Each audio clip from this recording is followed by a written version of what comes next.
Hi, welcome to Incab America and our Grapevine, Texas production facility. I'm Mike Riddle, President, and I'm so glad that you're here today for this tour of our production area. So before we head into the production facility, I want to point out that here at Incab America, we are safety cautious and OSHA compliant. So you're going to need this fashionable safety vest and a set of safety glasses or other eye protection.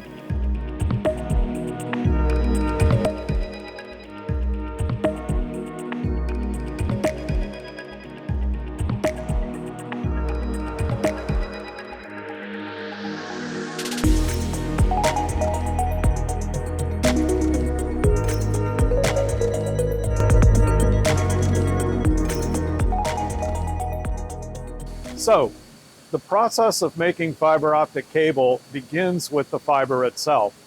We get our fiber mostly from Corning on these spools, which typically have 50.4 kilometers of fiber on them. This is uncolored fiber, so the first thing we have to do is color it on this high-speed coloring line.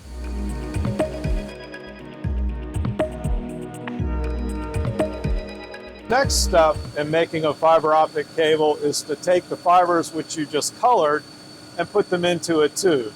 The tube can be a plastic tube or a metal tube.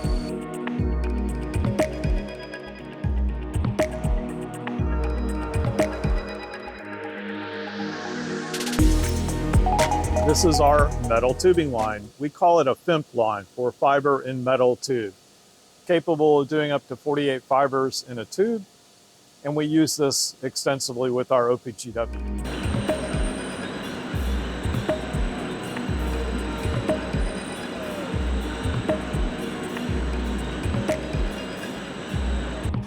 So, to make a metallic cable, such as optical ground wire or OPGW, the next step in the process after you've made the metal tube, which you saw earlier, is to come here to our planetary stranding line.